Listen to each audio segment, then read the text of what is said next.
Lunch time, তো এখন lunch করবো। সব কিছু রেডি হয়ে গেছে, এবার লাঞ্চটা সার্ভ করবো।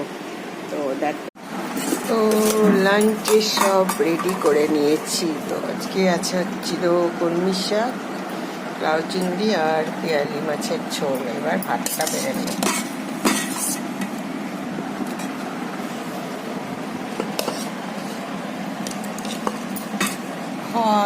ভাতটা বাড়ি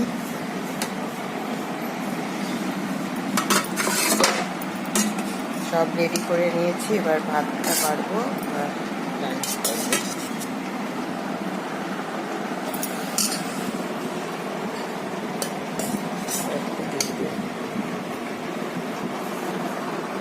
ওকে, তোমরাও লাঞ্চ এনজয় করো। Good day. তো রেডি আমাদের লাঞ্চ।